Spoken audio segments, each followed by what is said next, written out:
Okay, YouTube friends everywhere, welcome back. It's been a little while since we've had a live stream, but hopefully we'll pull one off this evening without any hitches, and we'll get back into the stream of things. See what I did there? Pretty cool, huh? All right, so it's time to start the net right now, so let's go ahead and jump right in and get this thing moving. Where's my script at? It's right in front of me. Okay. Good evening and welcome to the North Georgia GMRS Regional Net. I'll be working off the flagship 675 machine this evening, but we are linked in with the following repeaters: Lookout Mountain, Somerville, McDonough, Jersey, Noonan, Crawford, Zebulon, and Moreland, as well as our VoIP server. And our coverage tonight is approximately 31,000 square miles. But through the magic of VoIP, our coverage is worldwide. We've had check-ins from the Atlantic Ocean on cruise ships and from many states far and wide. So pretty amazing what kind of coverage we can achieve in GMRS radio. This net takes place every Thursday evening at 7:30 p.m., almost every Thursday evening. I would like to thank everyone who has made North Georgia GMRS the most expansive and active GMRS network in the country. And that's you, the folks that participate on a regular basis, that turn this network into the joy and the masterpiece that it is. Thanks to all of you for what you've done to create this network. Your net control tonight is Atlanta 946, WQIR 514.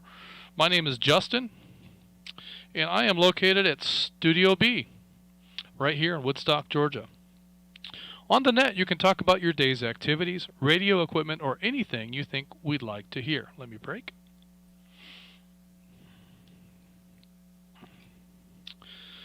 This is a family-based network, so we encourage you to get your family involved. We would love to hear check-ins from our youth. Oh, got a little weirdness going on here. Let me fix that. We'd love to hear check-ins from our youth and from spouses and from anyone else who would like to participate in tonight's net. We absolutely encourage family to be involved. Once the floor is open, it is permissible to address other members of the net by name or tactical unit number. Your FCC call sign is only required when you sign in and sign out of the net. At this time, I will, well, let me change things up just a little tiny bit. At this time, I'm going to ask for not for early check-ins, but for regular check-ins, but from veterans and military service and emergency services, fire, police, EMS, anyone that fills those shoes, please check in now.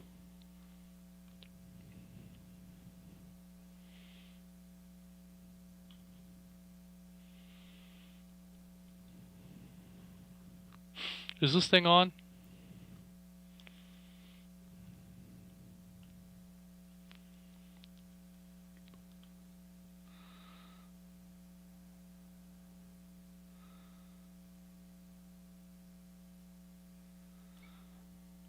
Is this thing on?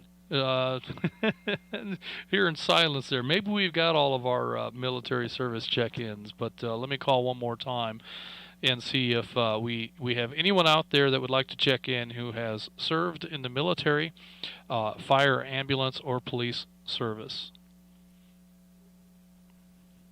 WROH 710 Atlanta 902. This is Noah. I work EMS.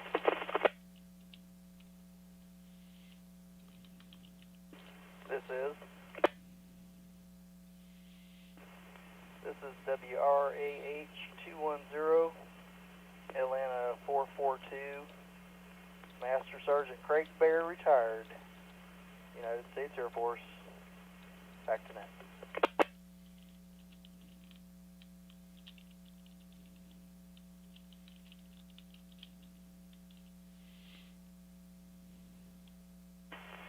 WRNU 813, Atlanta 931. This is Scott, U.S. Navy veteran.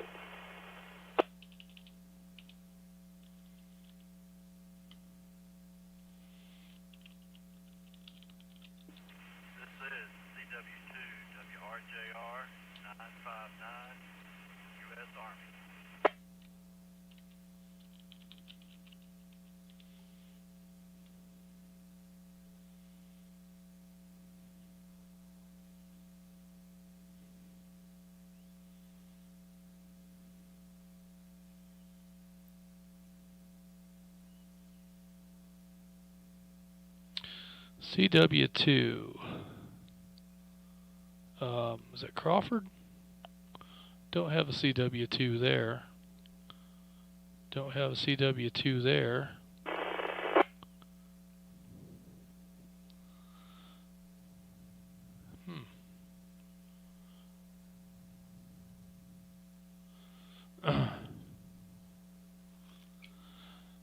CW2, U.S. Army. Can you come back with your first name and where you're transmitting from?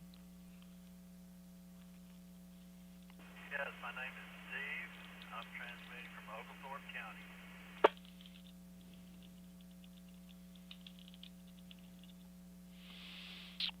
County. All right, CW2, Steve in Oglethorpe County.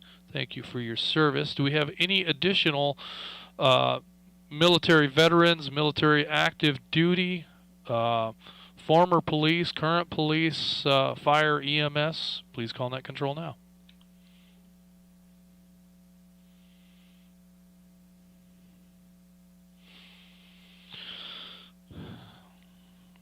All right, I'm going to go ahead and rather than take any additional check-ins at this time, I'm going to ask those that are non-military to please bear with me here for a little bit. And we're going to go ahead and go through our roster here, and I'll pick out only those who have served, and we'll see if I can get this right. And I'd like to talk with those who have served first, and then we'll come back and we'll resume a somewhat regular net, perhaps. We'll see if I can pull this off, or if I screw it up and miss a bunch of check-ins. So.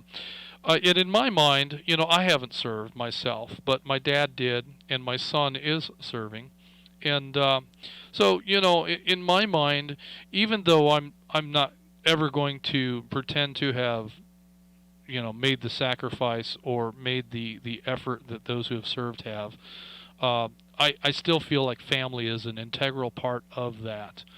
And I want to acknowledge those who have family members who have served, and pass respects on by way of those family members to those who have actually served. So I will be calling on those individuals as well if they've indicated that they've got family who have served. And I just want to say that in my youth, I really didn't have a service mindset. I had goals and aspirations that really revolved around what I wanted out of life, and what I wanted to achieve, and my mindset didn't really include a service attitude. And I have to acknowledge and I have to respect, because looking back, I sort of regret that I didn't have that within me, and I didn't have any intention of serving, in any of those capacities. But that's a different kind of person that does that, and I think that's a gift that we have, that there are people in this world that are willing to set aside a portion of their lives in service to others. And it's kind of a shame that we don't do more of that, or that we don't expect more of that from everyone. Everyone is free to choose whether that's something that they want to do or not. And I suppose that's the way it should be. But in my mind, I tend to regret that I'm not like that, or that I wasn't like that. And I do have more of those tendencies as I'm older. I don't mind volunteering for things at church or for things within the community. I don't mind doing my portion outside of what is best for me. So something I've kind of grown into. And I suppose that for a lot of people, they pick that up earlier in life. So I want to just say thanks to those who have served, especially, and for those who have family. I know how powerful it can be to have somebody that may be going to a conflict someplace, and it seems like no matter how peaceful the world is or isn't, there's always a reason to be concerned about your loved ones being deployed somewhere. And as we are at this very moment, and as we have been a couple of times along the way in my son's service, something that we just have to live with. And it's something that soldiers have lived with, and continue to live with, and are exposed to continuously. Let me break.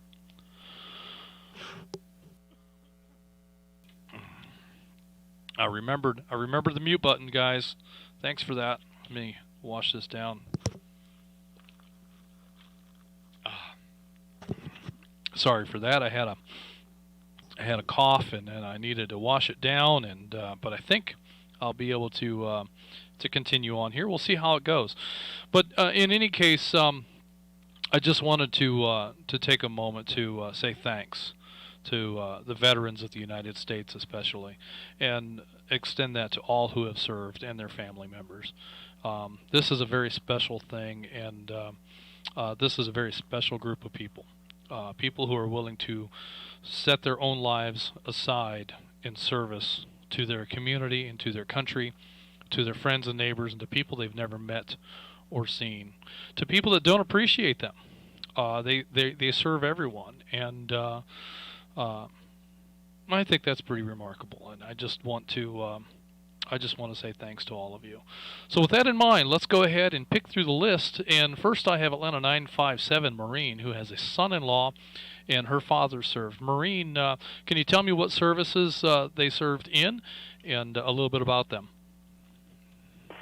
Hey, my father served in the Army Air Force. He was actually, I believe, confined back in World War II. And about the only thing I know about what he had done was he helped lay down old runways out of the swamp. And he told a story about when they were laying they had to lay the tiles down as the planes were coming in. So they were pretty much scrambling to get them. My in-law currently serves in the Georgia National Guard. He is full-time. He's been deployed several times overseas. It's quite a different world in the military today. So he's going through some struggles right now with some different things that are going on that weren't expected. And I myself actually tried to get into the U.S. Navy. Oh, sorry, hang on.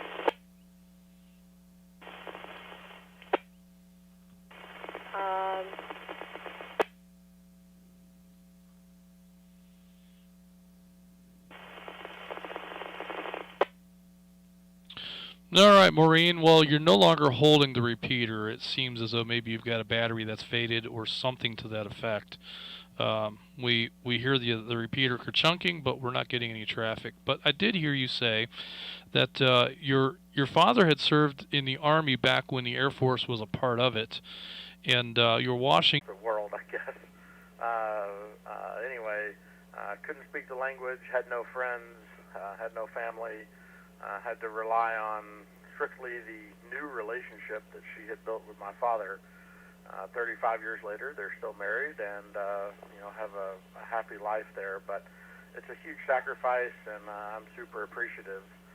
Even though it does take me about 30 minutes to explain my paperwork to those that need it. I have to come in with a filing folder that some is in Italian and some is in English.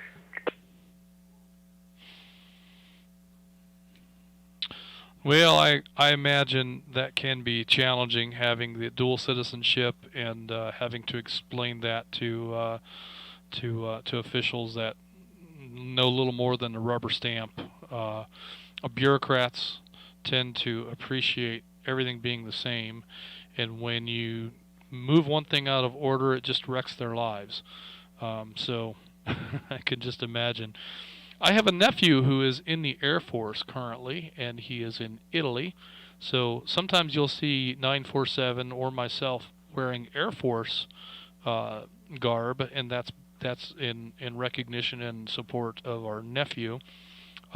We would wear more Army stuff if we could just get it from our son. Well, of course, it's a little bit different because when my nephew was in boot camp, we pretty much had full access to the base. We were able to go to the PX, and we were able to go to the dining halls. We were able to go to the museums and stuff that were on the base, and all the public access areas were wide open to us. we have not been on either base that Jordan has been stationed at. We've not been to Benning, not for 1 minute. We've never been allowed through the gates. And the same thing at Fort Bragg. Even though things have kind of opened up and there's a little more freedoms there on the bases as far as access goes, really about the only thing that Jordan says that we're able to get into and out of on the base is the PX. And they have some museums and stuff there at Fort Bragg that we'd really like to go to. He says they're still closed. And there's a lot of things that that the Army just really hasn't made any effort at reopening, mostly because of COVID, but I think probably just because there are other focuses right now. So we've not been able to collect any of the parent memorabilia from any of the bases that he's been on. But that's interesting that your family began, in that military light, and what a challenge that can be. So that's good stuff. Well, thank you for that, John, and be sure and pass along our thanks for your family's service along the way.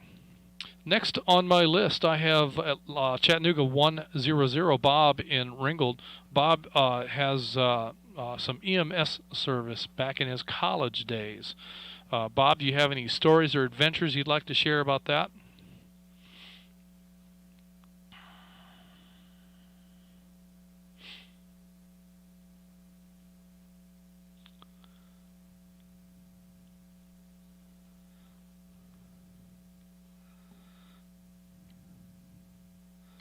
All right, Chattanooga 100 was in and out. I should have noticed that. I'm looking right at it. But we'll go ahead and move right on to Chattanooga 58. Bill from the Lookout Mountain Machine. Bill is a Vietnam-era veteran. Bill, thank you for your service. Do you have any stories you'd like to tell us?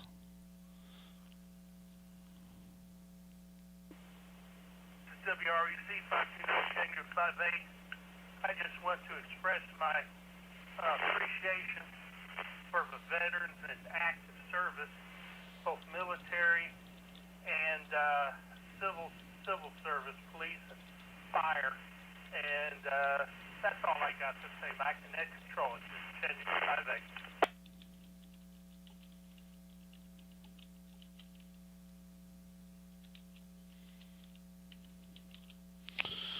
Yeah, my sentiments exactly, Bill. I think that I don't want to diminish honoring our nation's veterans and the service and sacrifices that those individuals have made. But at the same time, I feel compelled to acknowledge those who've served in the public in other ways as well. So I echo your comments and your sentiments, and appreciate that.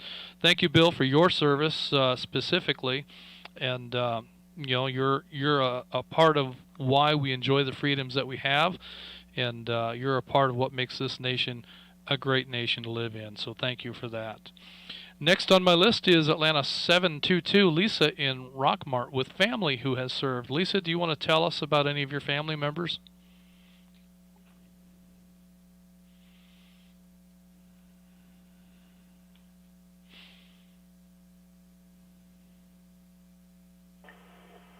Well, my dad was in the Army. He served during Vietnam. He wasn't necessarily in Vietnam, but he served during. Same with my father-in-law. My brother-in-law was also in the Army. He didn't serve very long, but I just have a heart.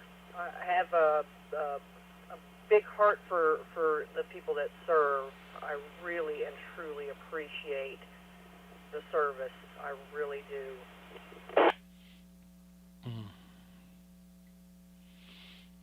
Yes, and very much my sentiments. I just can't express enough how grateful I am to have so many people that have made that sacrifice. And like I say, that's not really a part of who I am. I'm not wired that way to serve. I guess in my older years, as I mature, I'm more ready to step in and help out and contribute in those ways. I don't know that I'm ever going to be qualified to be, any sort of a technical service, like a police officer or an EMT, or, certainly not a fireman. I don't know that I would ever be qualified to do those things, but I can help out at church.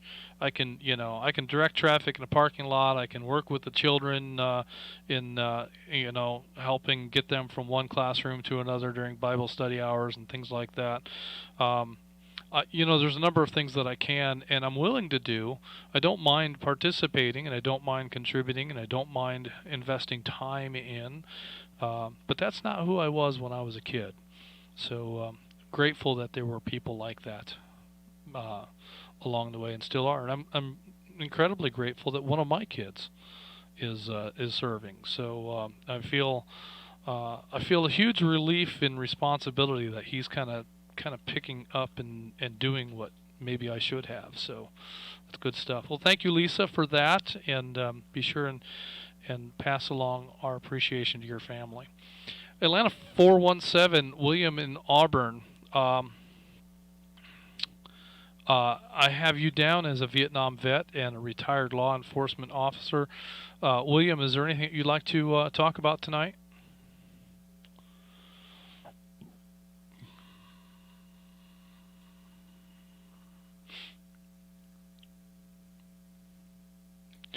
All right, it could be that William was in and out. I'm going to go ahead and mark him that way. I think that I very often miss that when people are checking in. Usually what happens is I'm making a note, or I'm still putting in information about the prior check-in, and the next check-in occurs, and so I miss getting everything completed. But Atlanta 402, Todd, incoming. Todd, you have family who have served. Do you want to tell us a little bit about that? Hey, Justin, I did not serve, but my grandfather was a lieutenant colonel in the Army. My mom was a Army brat, and my father was in the Mississippi National Guard. As soon as he signed up, let me break. A month later, he was shipped off to Korea. As they told him, he got the $1 million wound. He got shot in the leg and got some shrapnel in his hand, and spent about 6 months in a hospital in Japan. And he's been passed away since 2006, and my grandfather about the same time. And thousands of those for their service.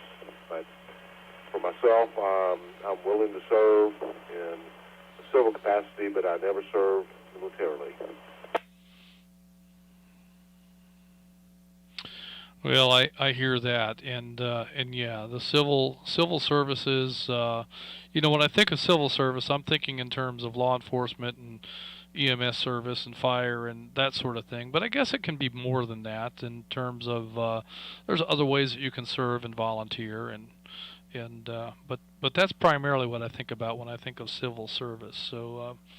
But appreciate your willingness there, and certainly pass on our appreciation and thanks to your family. I understand your father and your grandfather are passed away, but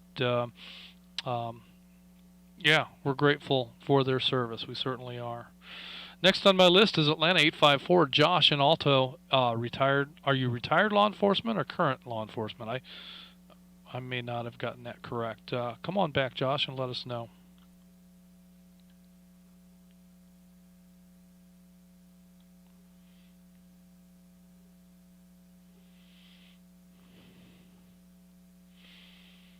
Oh, I'm sitting here looking at the log, and I noticed that Josh was in and out. So we're going to scoot right along and not wait any longer for his response. But thank you, Josh, for your service, and appreciate that. That moves me next to Atlanta 770, James in Ackworth.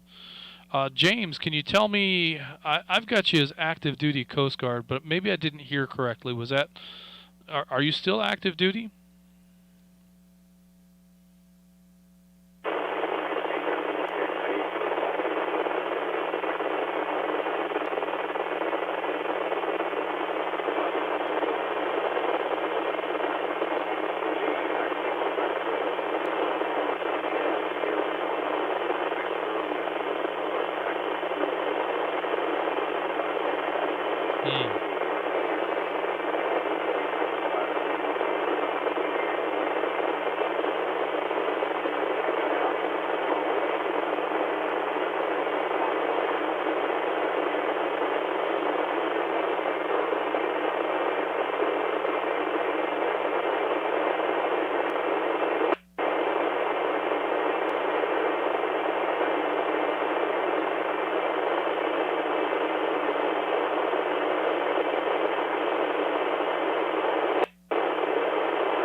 All right, James. Well, you were entirely covered up in noise. I'm not sure anybody picked any of that up. For the most part, you were hitting the flagship repeater fairly solid. You did drop out a few times there towards the end, but we definitely didn't get any of that. So I'm sorry about that, James. I very much would have liked to have heard your comments. Hopefully we can reconnect another time and get that. But from this, I'm going to have to go ahead and move on with my apologies and my thanks for your service in the Coast Guard and the Air Force Reserves. James, thank you very much for that. That's going to move me next to Chattanooga 6'9". Ronnie on the Lookout Mountain Machine was in and out with family who have served. And that brings me next to McDonough 22 Tim in Stockbridge with a stepfather who served. Tim, do you want to tell us a little bit about that? Well, basically all I know is that he's kind of unique in the fact that he served in the Army and the Navy and then did 21 years in the Air Force. He was born in Ponchatoula, Louisiana. So he was kind of a Cajun, and back in those days there were very few jobs back there from what he told us. So he joined up, and I don't know which he went in first. I think maybe it was the Navy, and then he came out and did 2 years there. And he came out and went in the other service, which was either the Army or the Navy. I forget which one's first. And then he came out from there, and there was still no jobs around, so he went and joined the Air Force and wound up staying 21 years. I know he was a mechanic, and I know he did work on the Burma Road over there in China when they were reopening that road up, trying to get supplies into China to, help them protect them against the Japanese. From what I understand, I don't know a whole lot about it, but I know he worked on the equipment over there, trying to keep the machines running that were trying to cut that road through there to get supplies moving. He told a lot of stories about it. It was evidently pretty rough weather, and it was a rough road and rough territory, and machines breaking down, and it was evidently a pretty rough time. But he survived it and came out and married my mom, and then was an auto mechanic for a few years, and then they moved to Florida, where he finished out his working for Pratt Whitney, working on airplane engines, and she's passed away a few years now. And I wish I'd have gotten him to know him better than I did when I was younger. I didn't really pay attention to such things, but as I got older, began to really appreciate that. So I wish I had more stories to tell. I know he had a bunch of stories to tell, but that's pretty much it. Oh, I could imagine he had plenty of stories to tell, and that is kind of unique for someone to have served in 3 branches of military services. Sounds like a total of maybe 25 years of service overall. So that's a long time to spend in military service. So hope that he enjoyed it and appreciate his service to our nation.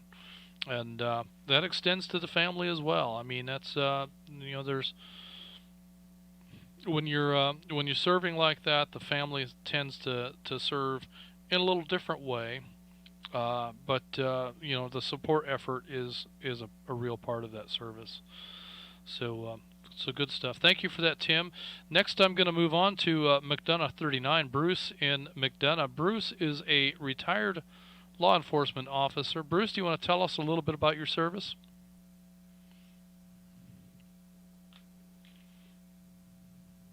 Just a little over a year ago, 38 years law enforcement. I want to echo a lot of the sentiments been out there. Thanks to all the veterans and their families. I think they all serve when a family member signs up, and I just think it's a great sacrifice they all make for us. And kind of remember those that aren't able to join us on the network because of their service and the ultimate price they paid. And that's something we've not really discussed yet this evening, is that some of our soldiers have paid the ultimate price, and that all of our soldiers face that potential. And um, there's never enough thanks to give for someone who has to make that sacrifice. But it's just amazing to me how many people knowingly step into that role and are willing to lay down their lives for this nation, for people who love and adore them, and for people who despise and abhor them. It's just amazing to me that we have so many people that are willing to do that, and I'm very grateful that not everyone is wired like I was when I was a kid. So that's very powerful stuff, and yeah, we do need to acknowledge that is a very real potential, and it has happened countless times. Many soldiers have gone and made the ultimate sacrifice for our behalf and for our benefit, and we don't even know their names, we don't even know their story, but we know that they made that sacrifice on our behalf, and well, we can be nothing but forever grateful for that. So that is an excellent point, Bruce. Thank you for bringing that up, and thanks for your 38 years in law enforcement. That's quite an accomplishment, significant achievement, and I hope very much that you're able to enjoy your retirement years. Next on my list is Atlanta 725. David is in and out with us this evening, but he had a father who served in World War II in the Philippine Islands. So thank you, David, and thank you to your father for that. Appreciate your family's efforts in service. Next I have Chattanooga 104, Thomas. Thomas, did you serve in the Army, or was that a family member? I'm not entirely sure I got that right. Come on back and tell us about your service.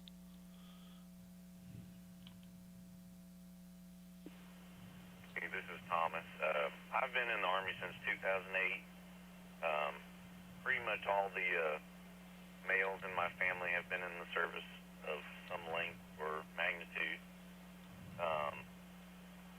I would actually say that it was my mom that kind of pushed me or steered me that direction, because her dad made a big impact in her life, and I never got to meet him because of his service. But she was real big on that. But yeah, I've been very fortunate not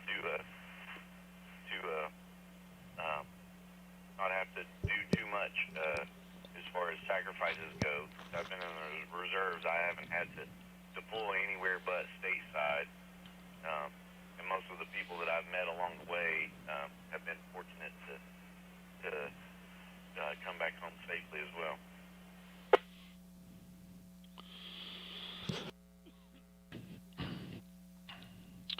Well, that's good stuff. So you've served in the Army since 2008, and now you are in the reserves. Is that correct?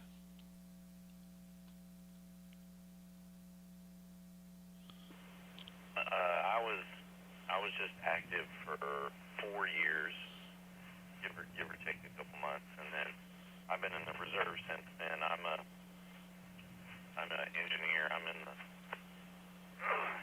Chattanooga. I believe it's the 390th.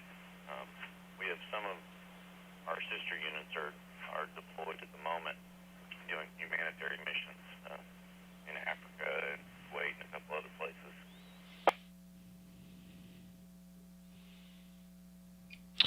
Yeah, I suppose, and if you're in the reserves now, then that potential for being activated is pretty real, and it's probably a little bit more real with the geopolitical stuff that's going on right now than it was maybe even just a year ago.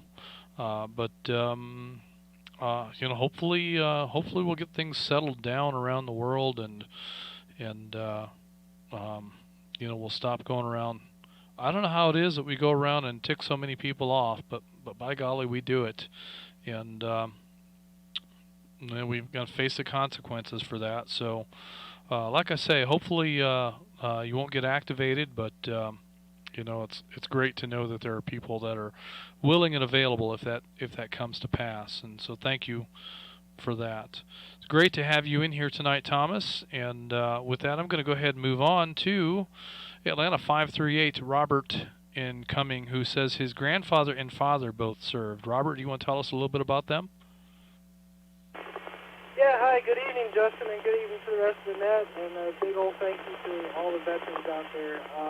My grandfather and his two brothers served in World War II.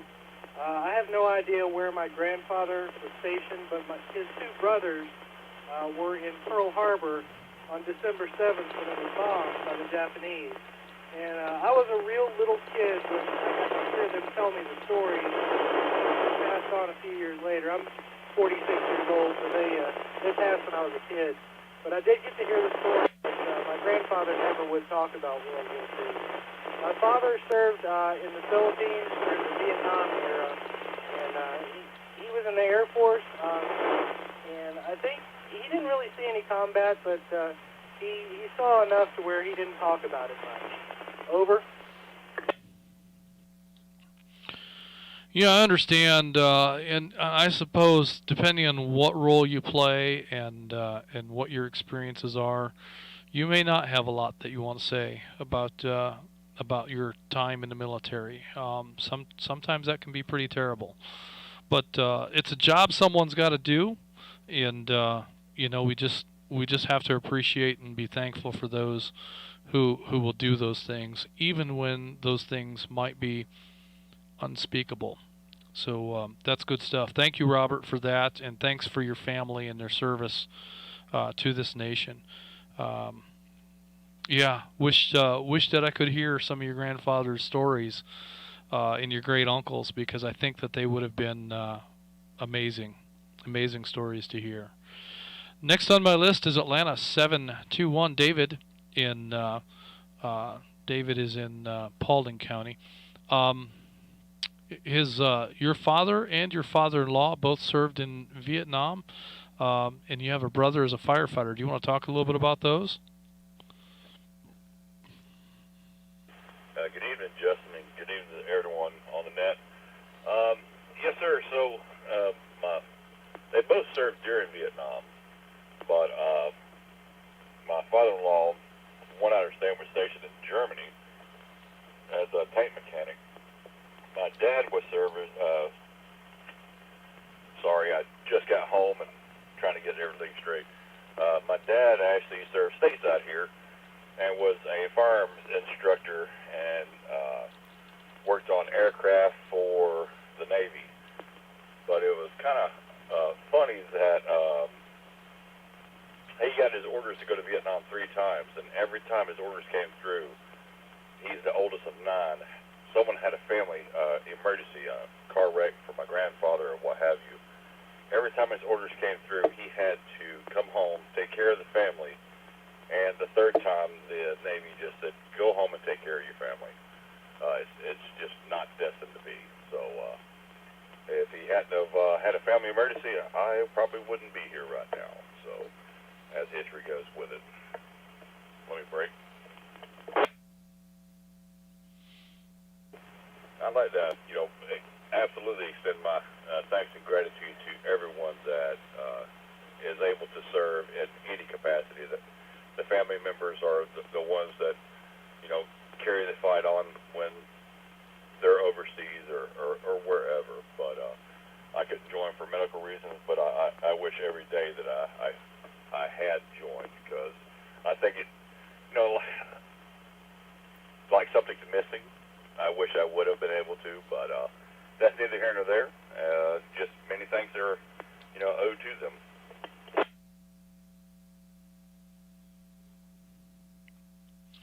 Well, that's right. We do owe many things to those that have gone before us and served in many ways, and there's just no way that we could ever pay that debt. All we can do is honor and respect those that have served and have passed, and even those that are still with us today. We just have to we can't ever give them what they should have gotten, but we can give them respect and honor their efforts. So that is what we will do. So thank you for that, David. Next on my list is Atlanta 690, Johnny in Calhoun, retired Army. Johnny, do you want to tell us a little bit about your service?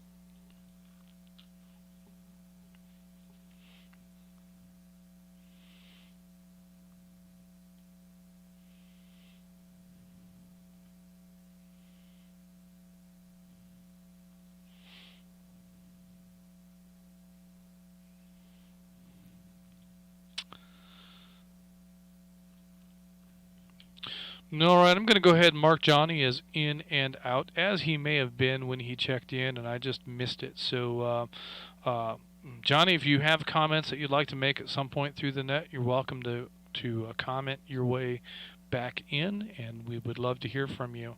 Meanwhile, thank you for your service. Have my notation here is that you are retired Army, so that means that you spent a little bit more time in the service than most people do. You didn't just go 4 years and out. You stayed in long enough to retire from it. So, that's a significantly larger step than most make.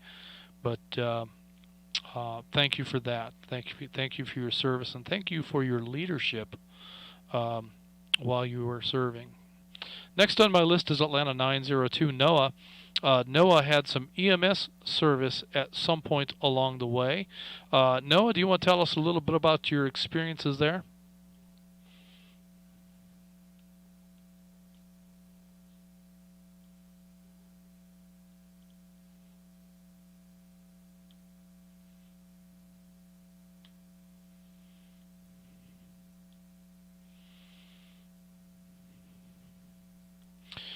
Okay, Atlanta 902, I'm going to go ahead and show you as in and out. And again, if you'd like to jump back in here, just comment your way into the fold and we'll get you in here. Next on my list is Atlanta 442, Craig in Ackworth. Craig is a retired Master Sergeant from the Air Force. Craig, do you have any comments you'd like to make for the net? Sir, yes, sir. Yeah, just like everybody else said, a big shout out to my brothers and sisters who have served, who are serving now, and especially those who didn't come home.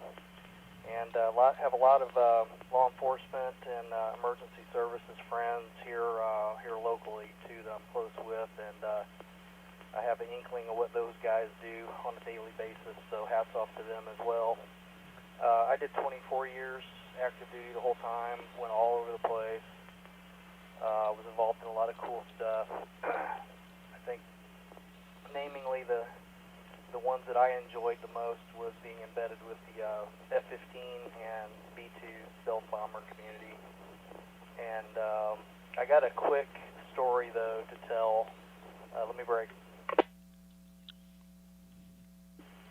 So I had to, unfortunately, go down to Coral Springs, Florida last Friday. I had a death in the family down there last Tuesday, and I went down for the funeral, which was on Sunday.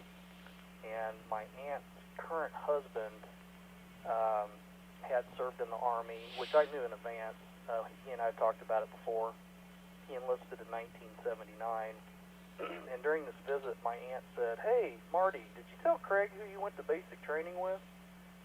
And he said, "No." And I said, "Yeah, I don't recall that either." And he says, "I haven't really told very many people." So he went and got his little book that they give you, when you graduate from basic training, kind of like a yearbook almost.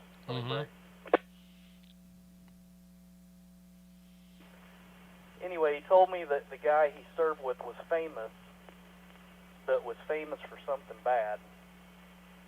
And he showed me the picture first, and I kind of thought that the person did look a little bit familiar, but I just couldn't really put my finger on it. And then he uncovered the list of names next to the picture, and it was Jeffrey Dahmer. Oh, jeez. He went to basic training with Jeffrey Dahmer, slept across the barracks, directly across from him in the barracks, the bunk directly across from him. And the creepy part is that, years later it came out that Jeffrey Dahmer admitted to committing his first murder in 1978, which is a year prior to that. So I thought that was a pretty cool story, you know, that he could tell people that he went to basic with Jeffrey Dahmer and survived. Anyway, I thought that was pretty funny. So with that being said, I'll turn it back to net control. Wow, that is a bizarre story. Basic training with Jeffrey Dahmer. That's worthy of a T-shirt, that's for sure. I've heard rumor that there's some other T-shirts being made about the Not a Net. I think that's a hilarious story. But and if anybody gets any of those T-shirts, I would love to see some pictures. So bear that in mind. But I survived boot camp with Jeffrey Dahmer is not one that I don't know if I'd take credit for that. I might just, that's a story I might not tell. But nonetheless, thanks for his service, and thank you, Craig, for 24 years of service and leadership from you. That's a milestone that's worthy of an accolade. So thank you for that. Next on my list, I have Atlanta 931. Scott is a Navy vet. Scott, you want to tell us a little bit about your service? Yes, I served the Navy for 6 years as an aviation electronics technician, specializing in integrated weaponry on at that time, the newest F-18 fighter attack aircraft. So, in saying that, I was in a seagoing squadron, and at that time, we were 1990 time frame out on a West Pacific cruise, and Saddam Hussein invaded Kuwait, and we were the first ship on station and essentially started Operation Desert Shield. So that's just a brief synopsis of the highlight, I guess, of what I saw and what happened while I was in. Wow, that's what a cool piece of history, because our air superiority during that time made that conflict a very hands-off proposal in terms of boots on the ground. We were able to wait until later and not have so many boots on the ground until it was more of a law enforcement or a keep the peace kind of a thing. So that saved a lot of lives, that service right there. And the F-18s. Are we still flying the F-18s? I know that the F-16s have been on the chopping block a time or two, but I believe we still have those. I'm not sure that I've heard anything one way or the other with the F-18s. The F-18 is still in service, but it has taken kind of a back seat to the Super Hornet. Super Hornet is 30% larger, so larger airframe, larger engines, has more hard points for carrying fuel and weaponry. So the F-18 is still alive and well. Well, I suppose the agility of a smaller aircraft may not be as important these days, but it's probably a handy tool to keep in the shed for certain applications. And it seems to me that many of these aircraft can really. We did a good job of engineering these aircraft back in the day, because so many of them are being retrofit with modern electronics and upgraded engines and upgraded avionics and are still serviceable and still very functional with a lot of these upgrades through the years. And just imagine what our world would be if we built cars and trucks like that, where you could service them and maintain them throughout a much longer 30, 40, 50-year life, and be able to still have a functional, useful machine at the end of that period. But of course the automotive industry would suffer by not being able to sell as many cars. But what a cool thing that our military has been able to do with those aircraft. And it's not just our military aircraft. I've seen a lot of old aircraft. A buddy of mine is fixing up an old. It is a Warrior. Is that a Piper Warrior?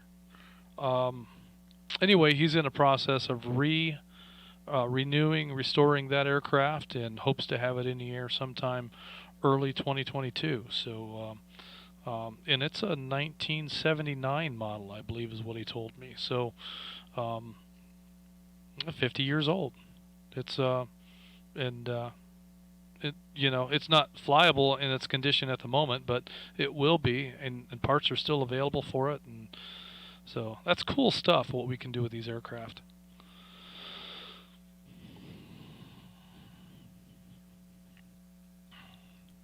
Well, thank you, Scott, for your service and for that story. The very cool thing to have been a part of, and restore order. I know that what an atrocity that was done in Kuwait, and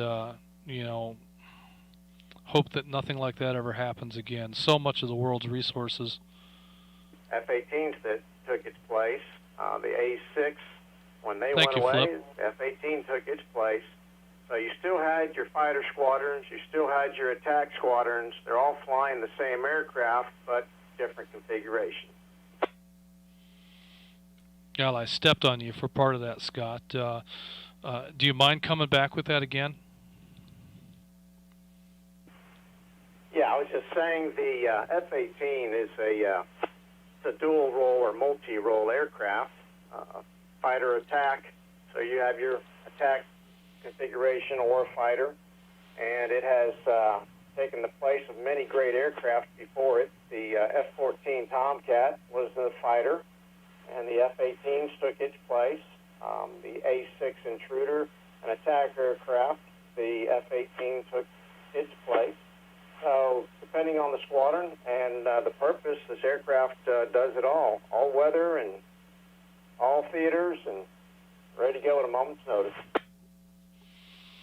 Well, and I tell you, I think the F-18 is one of the better looking aircraft too. It just looks mean and dangerous, whether it's in the air or it's on the ground.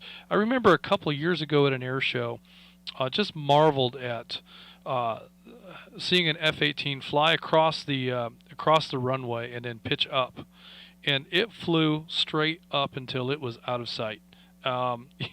Just an amazing ability to climb, and it did it really fast. I don't know what its climb rate was, but holy cow, it is an amazing piece of machinery, and neat stuff. So thank you for your service, and thank you for that story. What a cool thing to have been a part of, and thanks for sharing that with us this evening. And again, thank you for your service in the Navy.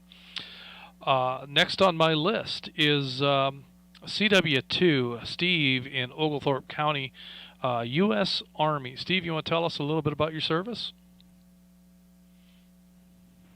Sure, thank you, Justin, and hello to the rest of the net. I can trace my military service lineage all the way back to the Revolution.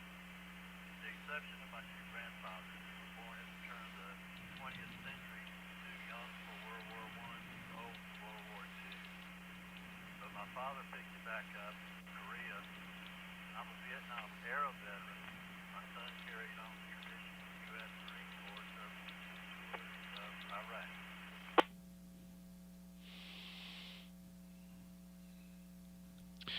Well, that's pretty amazing that your military lineage goes all the way back to the Revolution. I understand there's a little hole in that history there, but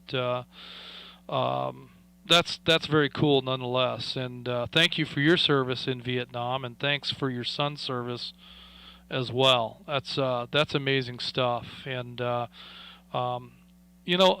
that's pretty special that you've got that kind of lineage. Now, my son is serving, and my dad was in the Navy, but I never did. So there's that whole, and I didn't serve. My reasons for not serving weren't as noble as not having a campaign currently that was an excuse to go. I just didn't have any notions to be a service kind of a person. Back in those days, I was all about me, so that just wasn't in the plan. But thanks, Steve, for you and your family and the sacrifices and the service that you've provided. That's very cool stuff.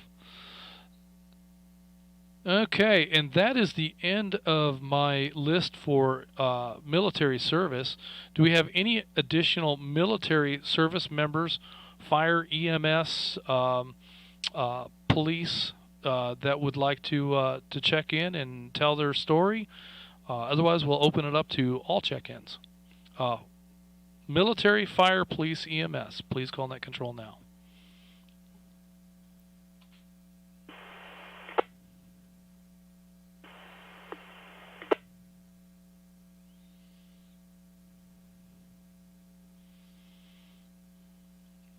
All right, hearing a carrier with no audio. No audio with that carrier. So, anybody else want to check in before we move on to everybody else? This is Atlanta 811. I did check in earlier, but I must have missed earlier when it was said if you had any family in the military to let you know that as well. I'll break. So I actually have quite a few family members who have served in the military, 2 grandfathers, my father, 4 uncles, and 2 cousins, of which 1 uncle and 1 cousin are current active duty in the military.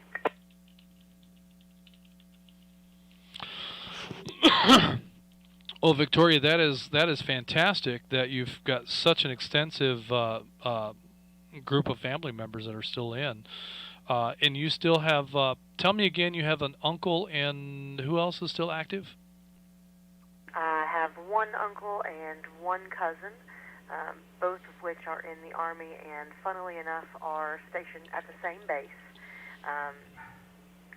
They send us pictures occasionally of the 2 of them together, although my uncle is much higher ranked than my cousin, who is just a private, so they don't hang out all that much.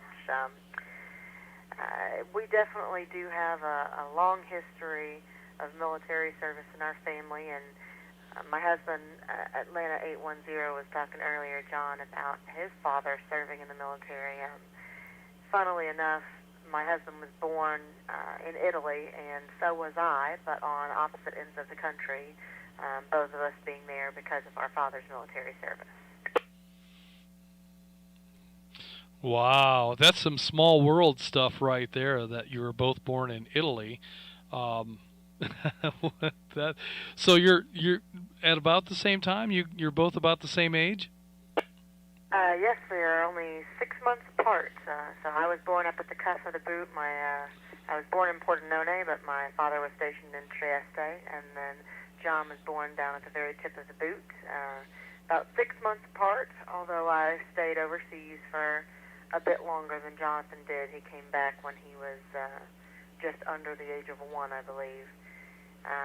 And yeah, then we met in Podunk, Canton, Georgia in high school. Wow, that's pretty incredible that to both have a history like that and then end up together. That's fantastic. That's a great story. So I love it.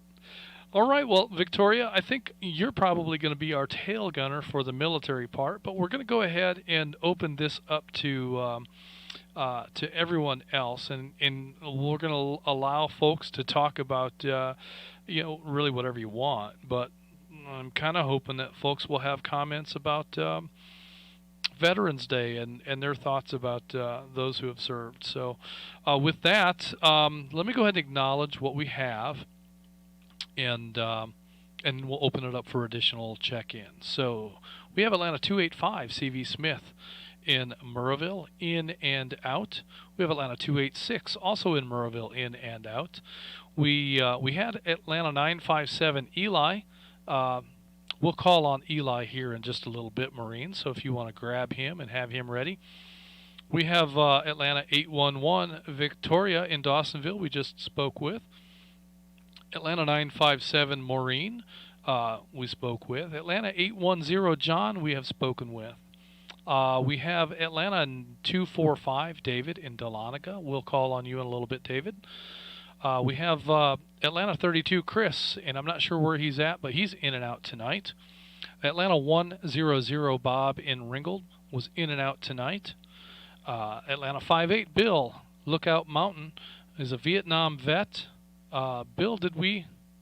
Yeah, we talked with Bill. So thank you for that, Bill. We have Atlanta 722 Lisa in Rockmart. And we spoke with Lisa. We have Atlanta 417 William in Auburn we spoke with. We have Atlanta 402 Todd that we've spoken with.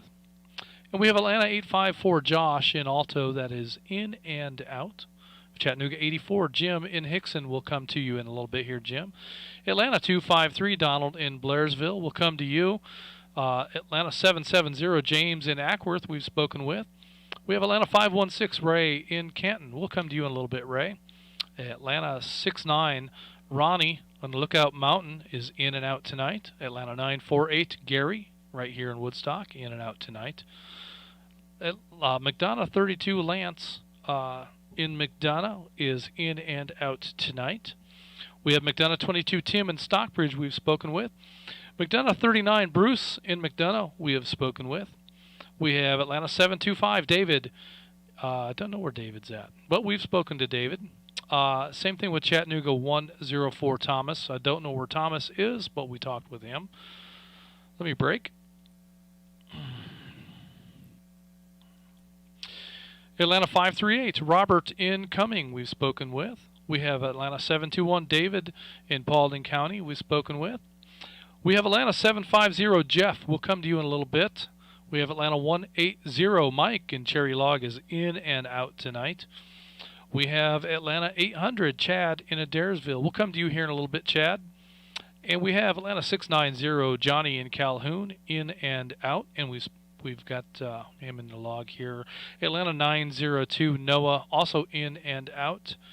Atlanta 442 Craig we've spoken with this evening. Atlanta 931 Scott we have spoken with. And CW2 Steve in Oglethorpe County we have spoken with. So with that, we'll now open up the floor to any check-ins, any repeater, anywhere. Please call Net Control. This is Atlanta 344 WRKG 852 Damon from Merville. I'd like to check in, please.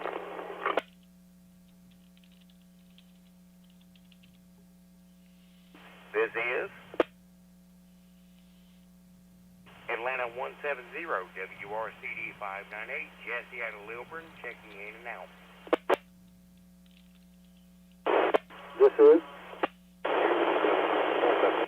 This is Atlanta 795 Blair in Tucker.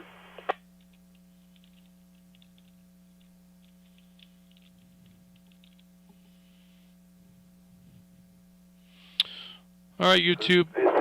I'd show you the log, but you won't be able to see what I'm doing. Atlanta 299 Steve in Roswell. I'll be in and out. It was very nice to meet you at the Ham Fest.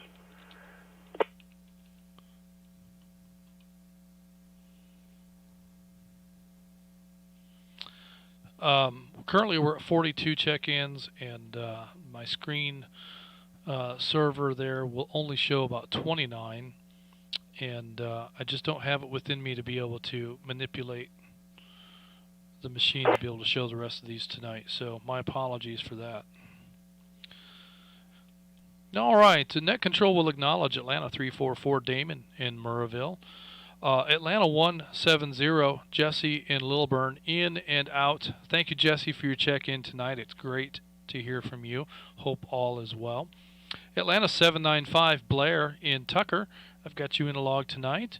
In Atlanta 299 Steve in Roswell. Very much enjoyed visiting with you, Steve. And I did make a post on our page about the Ham Jam. So, but definitely keep in mind. Let me know if there are other things that you'd like us to make mention of for our membership for your ham club, and we'll definitely make notice of those things. So thank you for that, Steve. Any additional check-ins, or we'll head on up to the top?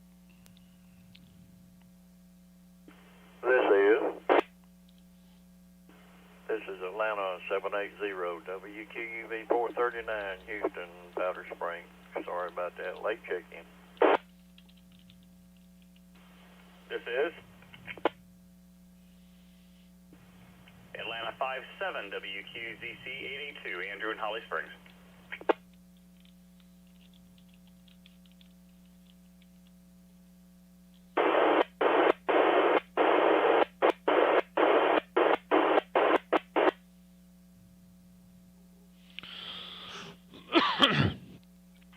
All right, I heard Atlanta 780 Houston in Powder Springs, and I heard Atlanta 57 Andrew in Holly Springs, and then I heard a burst of static and noise, unintelligible, unreadable. So, station, if you're trying to check in, please find a way to get to a better location and try it again. Any additional check-ins, please call that control now.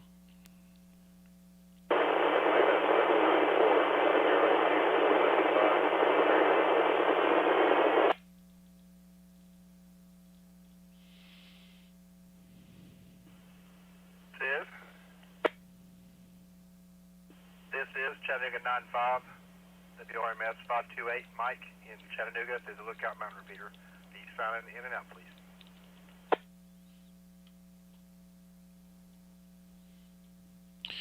All right, Chattanooga 95. Mike in Chattanooga, I've got you in and out. Station before Mike, I think I heard a 794 in there, but I'm not entirely sure. Carl in Marietta, was that you?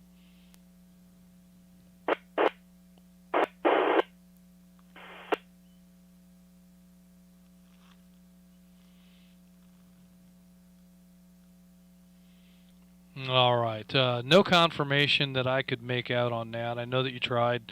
I'm sorry, I just can't hear well enough to make that out. I hope that you'll be able to improve your station so that you can check in very soon.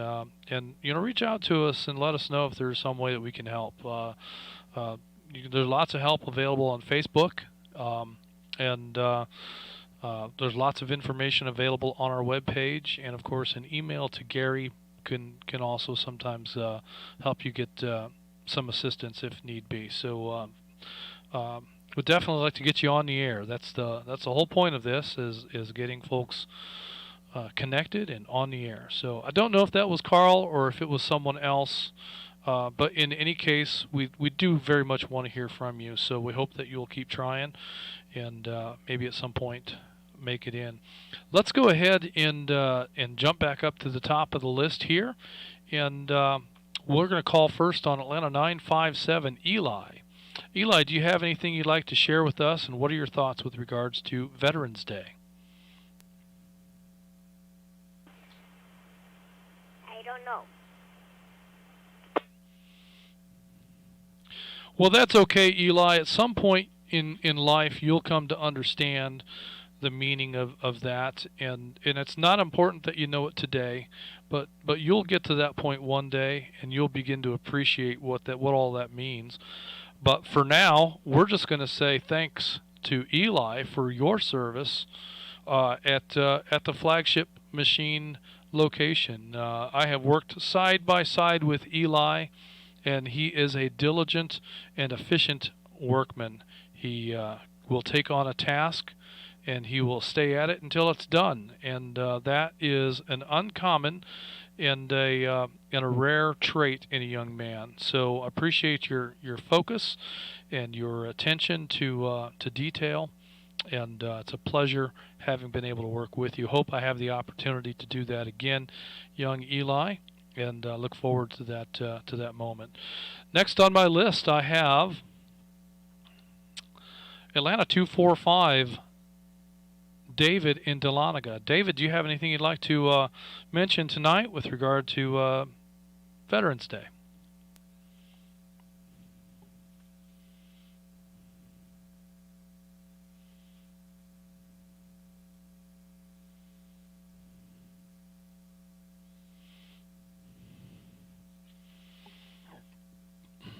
All right, I'm going to go ahead and show David as in and out. I don't know for sure that he was or wasn't, but we're gonna mark him that way. And David, if you do have comments you'd like to make along the way, just break in here with a comment, and we'll definitely get you on the air.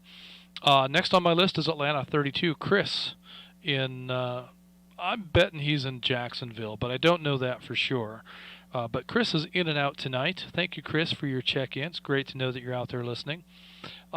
He sent me a text. Let me see if I can see that real quick. No, there it is. His reserve duty service was for 8 years, so he was a reserve deputy. I don't know for sure, but I think that might have been in Indiana or Illinois. As a reserve officer, and he served for 8 years. So thank you, Chris, for that service. I appreciate that very much. Next on my list, I have, let's see, Atlanta 854 Josh was in and out. And then that brings me to Chattanooga 84 Jim in Hickson. Jim, do you have any comments for the net tonight?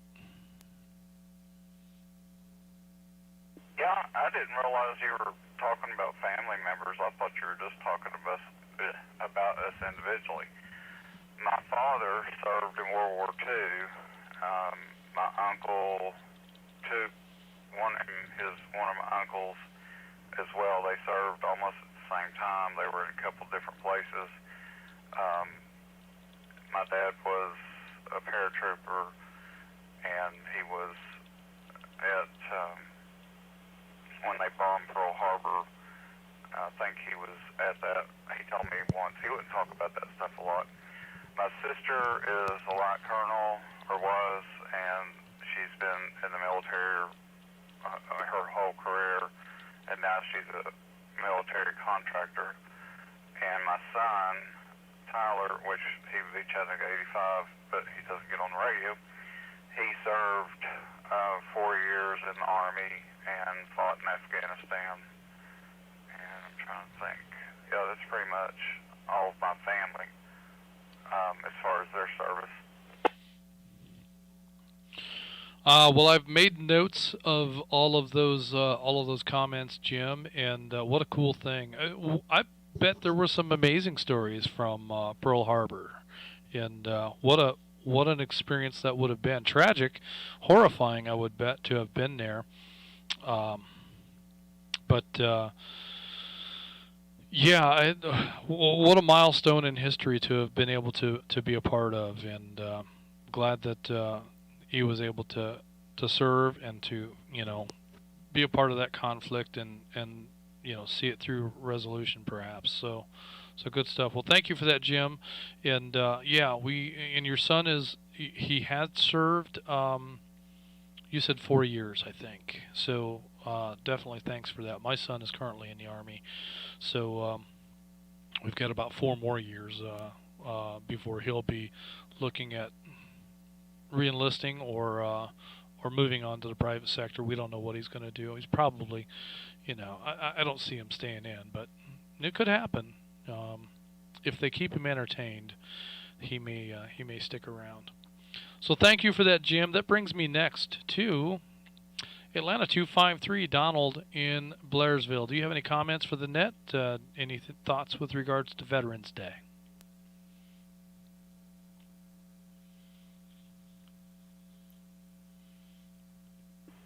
Evening to the rest of the net. Good evening, Justin.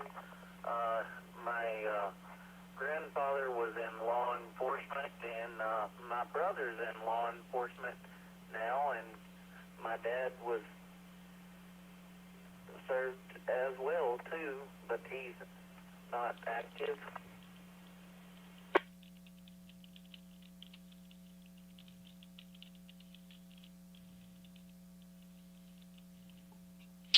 I should have remembered that your grandfather was in law enforcement, and but I didn't know about your brother. And your brother has served. What branch did he serve in?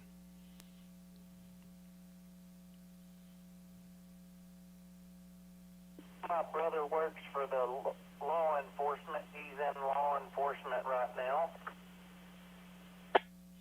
Okay, maybe I misunderstood you then. Well, that counts. That certainly counts. At least in my mind, it does. It may not be the same as a war veteran, but it almost is because our law enforcement officers are engaged in deadly duty all the time, and so that's a tough role, not only for the officer but for the family, and so I definitely want to extend my appreciation for your family's service and your brother in particular. So thank you for that, Donald, and looking forward to chatting with you again. Next on my list is Chattanooga 69, Ronnie on the Lookout Mountain Machine. Did I already talk with you, Ronnie?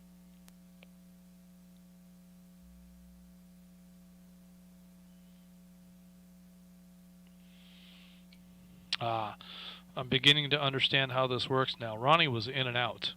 That's why he's being called on twice, because they didn't mark the first time I called on him. So Ronnie was in and out with us tonight. He's got family that has served, but we don't have any details on that, so we'll move right along. Next on my list is Atlanta 948, Gary in Woodstock, also in and out. And I have McDonough 32, Lance in McDonough, also in and out. And that brings me next to Atlanta 750, Jeff in Waleska. Jeff, do you have any comments for the net tonight? Do you have any comments with regard to Veterans Day?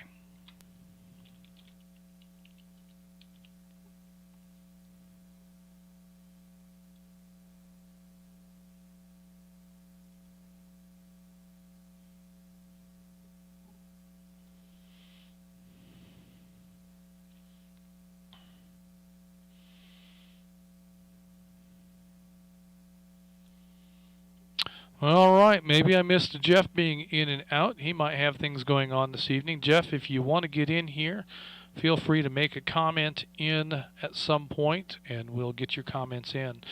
Next on my list is Atlanta 180, Mike in Cherry Log. Mike was in and out with us this evening. Thank you, Mike, for your check-in. And I have Atlanta 800, Chad in Adairsville. Chad, do you have any comments for the net? Do you have any comments with regard to Veterans Day?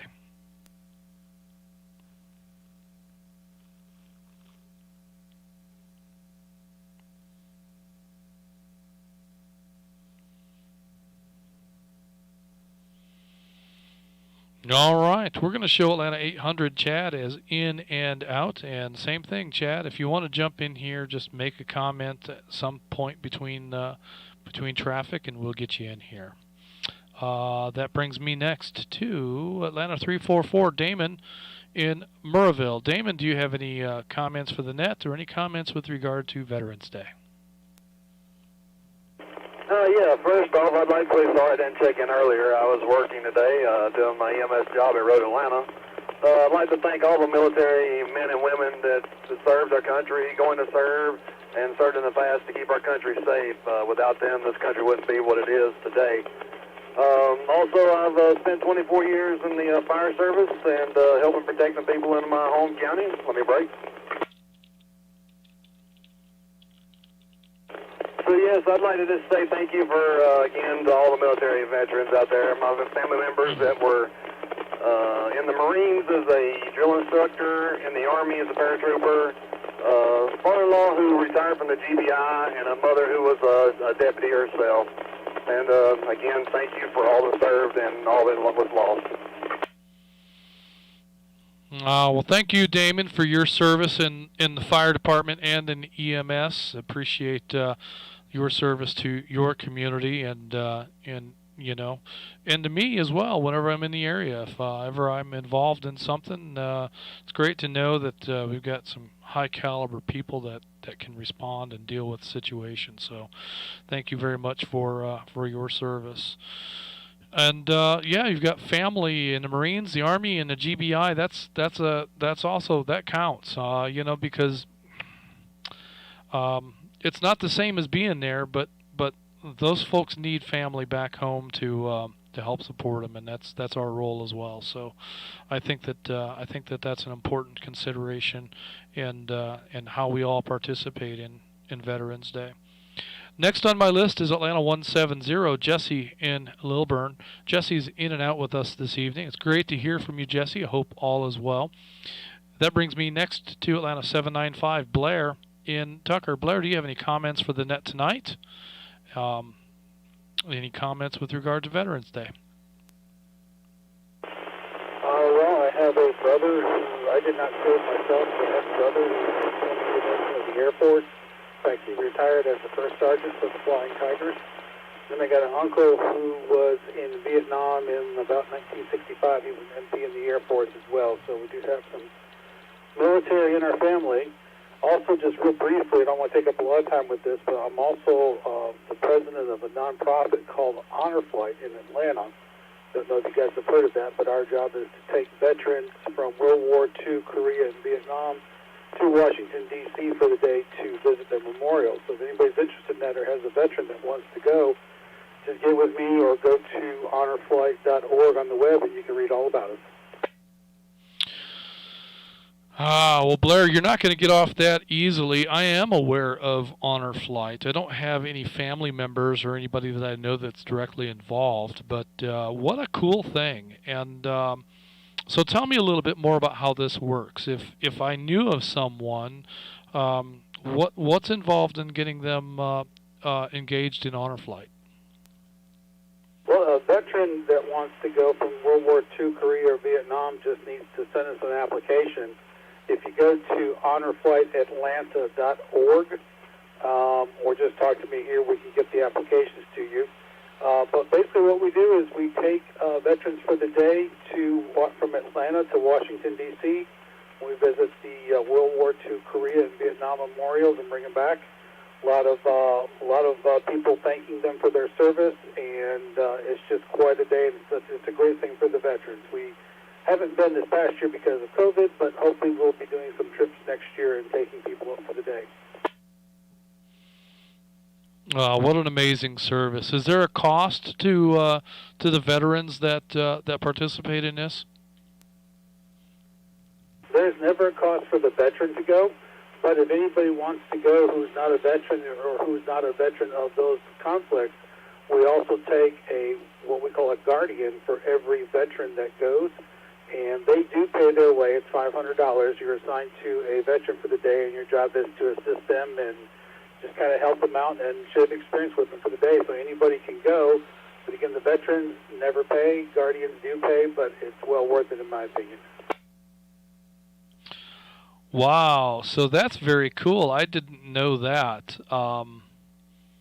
Yeah, I think $500 is probably. I don't know that you're going to travel there on your own for that amount of money. In fact, I'm pretty sure you can't. So that's a great bargain, and what an honor to be able to serve a veteran for a day like that. That is exciting to hear about. I hope that folks that are listening now will hear that and engage. I think that's something I'll talk with 947 about. We'll definitely have to work that into our plans at some point along the way. So that's fantastic stuff. And so you have a brother who served in the Air Force, is currently retired, and an uncle that served in Vietnam. Is that correct? Yeah, that's correct.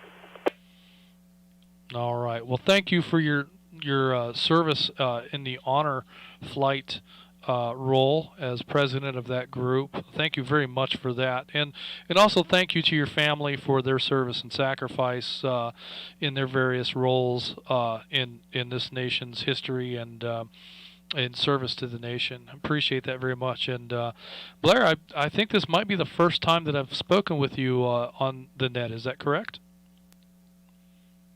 Yeah, this is the first net that I've had an opportunity to check into and talk about. I've only been into amateur radio and GMRS radio for a few months now, so just getting geared up with everything. Well, fantastic. You have a great signal. You sound fantastic on the air, and I'm very pleased to have that you have found us and that you've made your way to the net. So great stuff. Looking forward to hearing more from you as time goes on. So excellent. Thank you for that, Blair. Next on my list is Atlanta 299. Steve in Roswell. I met Steve last Sunday when I made my cameo appearance at the Stone Mountain Ham Fest. And Steve and I had some conversations about promoting some events with the Fulton County, North Fulton County Amateur Radio Club. And one of those events that Steve and I did not talk about was this weekend's Ham Jam. So if any of you have an interest, we're unable to make the Ham Fest last week. This is not exactly a ham fest. This is a fundraiser for the youth portion of that particular ham club, and but they're going to have some vendors there, and they're going to have some displays, and they're going to have some presentations, and that sounds to me like there's an opportunity to learn a lot, not only about the club but about individuals and some of the activities that they engage in. And I think that it could be a really meaningful time, especially if you're able to take a youth member. There's no cost, but there will be things for sale that you can purchase that will help support the club, and there will be opportunities to make donations to the club for their youth program. So some of the things that I'm aware of that their youth are engaged in is an annual balloon launch. That's something that North Georgia GMRS has also been engaged in, but we haven't done it for a couple of years. Basically what it takes is someone to purchase a balloon and some gas, either helium or hydrogen, and someone who is willing to sacrifice a radio and some other equipment to launch into a balloon. Some balloons are meant to go long distances, perhaps around the world, in which case you probably won't recover the payload. Other balloons are meant to go to a very high altitude and then come back. And with some different technologies, these balloons in both cases can be tracked, so their position around the world can be monitored. That's very exciting stuff to do. And in other cases, the balloon just goes up and it comes back down, and in the same day that the balloon was launched, you go out and search for and find and recover the payload, and hopefully your radios and other equipment are okay and serviceable for the next balloon launch. But fun stuff, exciting, so much to learn, even as a spectator. Just knowing what the frequencies of that radio are and being able to bounce messages off of the repeater that's on board the balloon can be a lot of fun as well. So great stuff that club does. I hope that some of our membership will be able to participate in the Ham Jam that'll be coming up on Saturday in Alpharetta. Next on my list is Atlanta 780, Houston in Powder Springs. Houston might know of someone who served perhaps in the Navy. Houston?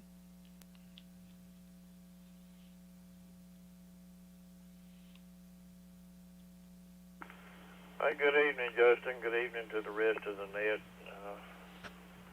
Yes, I served with the Coast Guard in Vietnam. I went in 65 and served over there in 66, and was sent back Red Cross in 66. So we didn't get to stay for 3 months. But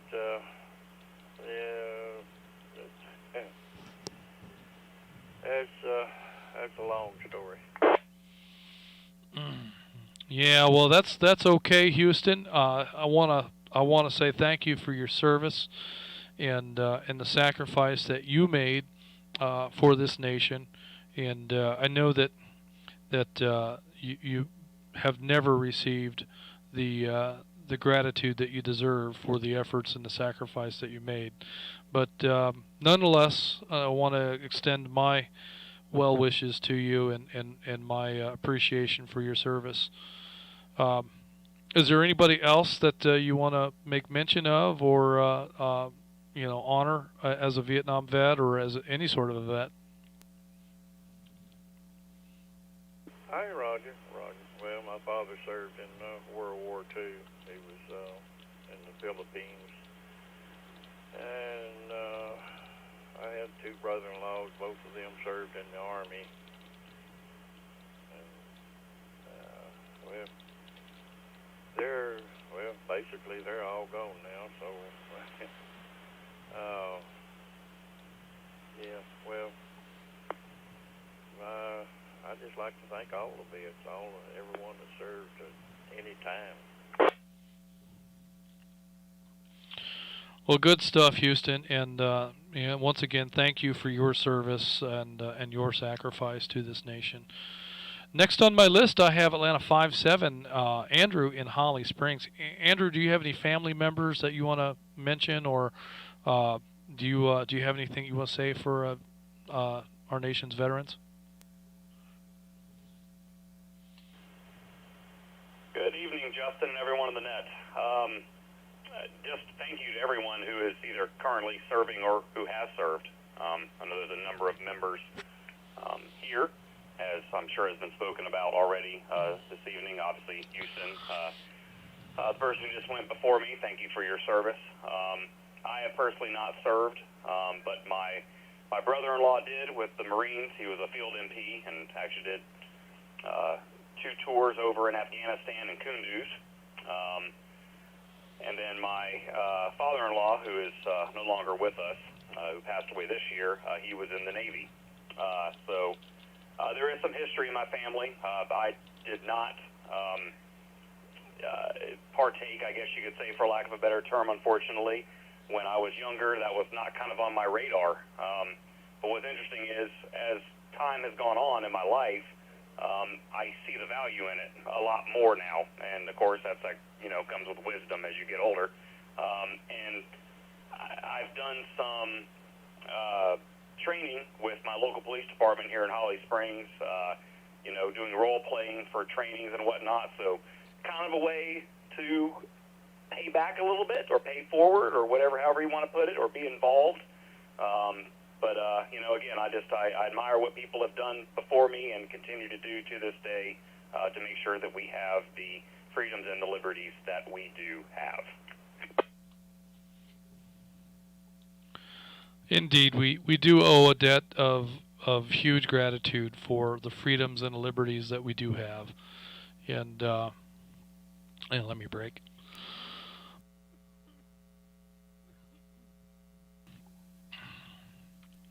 Sometimes that cough just sneaks up on you, like that one there just did. But yes, indeed, we do owe a debt of gratitude to those who have served and those that continue to. It's just amazing to me that we have such a large number who volunteer for that service, and it just blows my mind. But thank you, Andrew, for that, and thank you for your family that have served. Be sure and extend our thanks to them. Brings me next to Chattanooga 9-5, Mike in Chattanooga. Mike was in and out tonight. Let me break. And that brings me to the end of my list. If we have any additional late check-ins, please call Net Control now. Hey, Justin, this is ATL 902.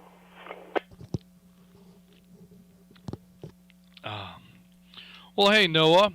We called out to you earlier, but you must have been engaged in something, but you're welcome to make comments now. Go ahead. Sorry about that. The weather has been a little nasty on this side of town, but just wanted to say thank you very much for facilitating this net. I've really enjoyed listening for the last half hour, and we are a blessed nation. Oh, indeed we are. And, when you take a look around at the rest of the world and the freedoms and opportunities that they have or that they don't have, we truly are a blessed nation. And I think that we may be taking a lot of those blessings for granted, and we may be on the precipice of losing a lot of that. But that's another discussion for another forum. But I do agree that we are a blessed nation. And I noticed, in your check-in you had commented that you had some EMS service. So I I understand there's a difference between, civil services and being a vet. And the last thing I want to do is diminish the appreciation and honor and respect that our vets deserve. But I feel like civil services also deserve some respect as well. So I just want to say thanks for your service as an EMS technician, and just thanks. It's my pleasure. You're absolutely right. There's a absolute designation between and service to the country. I have the utmost respect for those. Both my grandfathers served in Navy and Army, and it's definitely been something that I wish that I had taken on sooner in my life. I'm 27 now. It's definitely something I could still still obtain, but less realistic at this point. I work in a hospital. I work in the emergency department, actually, and I feel like I'm doing my part on the quote-unquote front line as best I can. Well, indeed, and that is definitely another way that we can serve in terms of,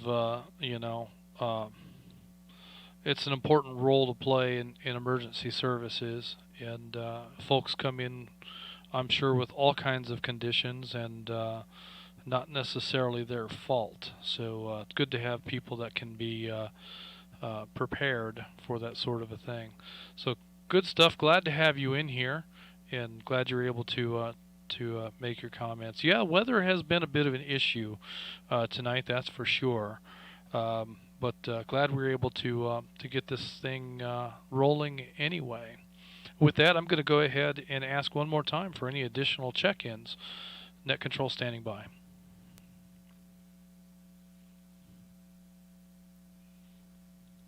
This is Atlanta 299, Justin. I've got a comment or two if you've got time.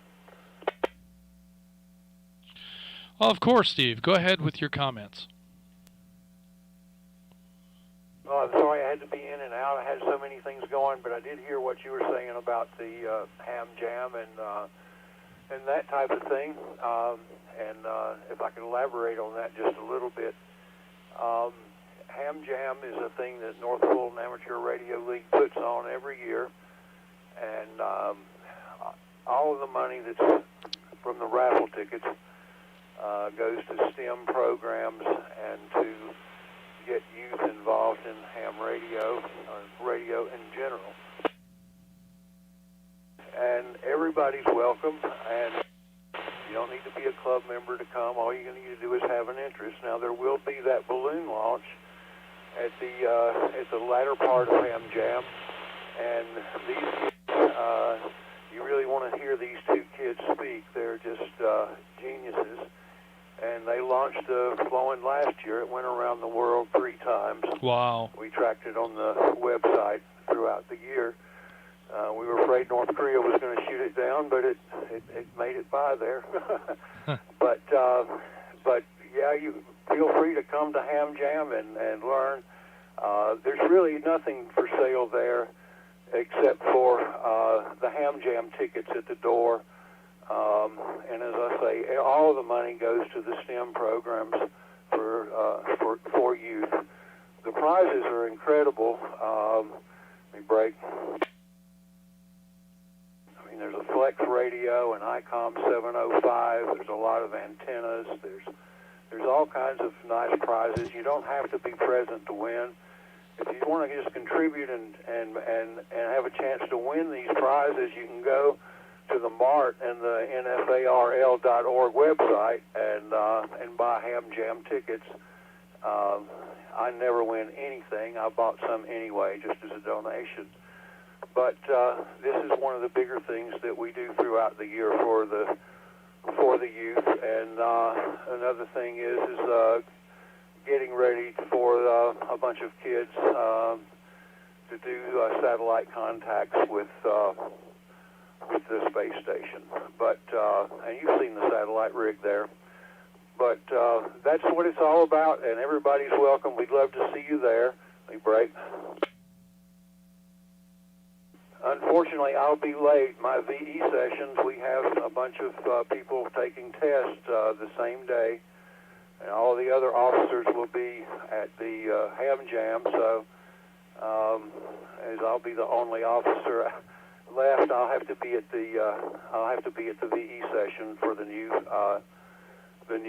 hams, and but I will be at Ham Jam just as soon as it comes. And if I'd love to meet any of you there, I'll have a name tag KO4VW Steve, and so I'll be there probably around 10:30, 11, something like that. But welcome everybody to come. And this is Atlanta 299. Well, tell me, Steve, how much are the raffle tickets?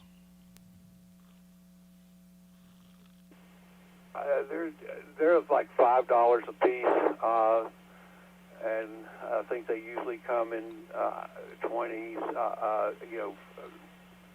$20 increments or something like that. You might be able to just buy one.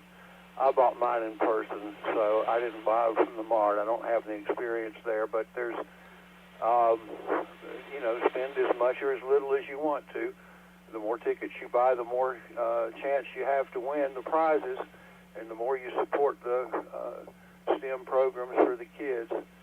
And so it's just a win-win situation for everybody. So what I'm hearing from this is that you could be the proud owner of a brand new Flex radio for $5. Holy cow. Wouldn't that be cool? I'm like you, Steve. I never win anything, but I'm not afraid of putting $20 into the till. So I think what I'm going to do so that I can have an opportunity to get that Flex radio is we finish up the net tonight. I'm going to find that North Fulton Amateur Radio League, NFARL.org, and I'm going to see if I can find a way to buy those raffle tickets online.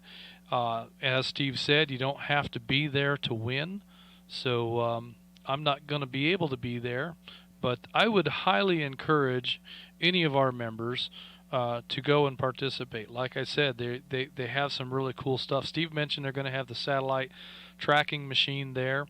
So if you have any interest in communicating with satellites, that's something you can do with a technician level license. And there's a lot to learn there. And you don't have to have a big fancy machine like they have, but the big fancy machine is still pretty cool. So definitely consider spending some time at the Ham Jam, and take lots of pictures if you do. Post them on Facebook for us. Would love to see some pictures of the balloon launch. So fantastic stuff, Steve. Glad that you were able to make it in here with your comments. I appreciate that very much. And as Steve mentioned, Saturday he'll be over in Roswell at I can't remember the name of the restaurant, but they're going to be issuing exams for amateur radio licenses. So if anybody is been studying and is ready to take your technicians or upgrade to general or extra, reach out to Steve and or go to the NFARL website and click on activities, and I think there's information you can find there about their monthly ham license testing sessions, VE sessions. So there you go. Great opportunity for our members. We have a lot of people up in this neck of the woods. Steve is in Roswell. So if you can't make it to the Heathkit Radio Shop for testing down there, please find a place to test somewhere. All right, then. I'm going to take one more break for any additional comments and any late check-ins, and we may be able to wrap this thing up. So let's see what we get. Net Control, standing by for any check-ins, any repeater, anywhere. Atlanta 957 with a comment. Atlanta 957, Eli, go ahead with your comment. I'd like to say that my dad was a part of the World Navy contact, I think. Communications.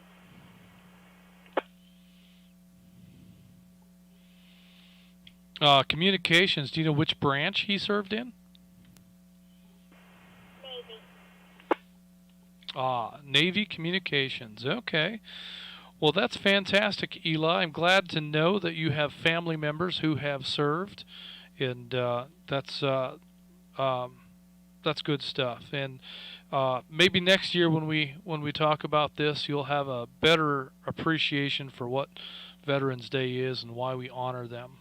So, but that's okay. It's great to have you on here anyway, and I don't know if you'll have the opportunity to participate in the Ham Jam on Saturday, but I hope that you do. It can be a lot of fun. I think that you will learn a lot, and it will inspire you tremendously for learning more about science and radio in particular, and the science related to it. So good stuff. Great to hear from you, Eli. One more call out. Any comments? Any late check-ins?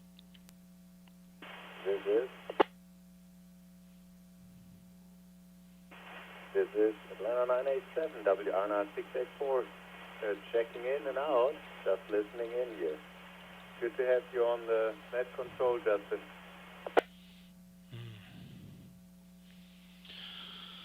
Atlanta 987, Timo. It's great to hear from you. Thank you for your check-in tonight. And it's good to know that you're out there listening in. I'm going to go ahead and wrap it up at this point.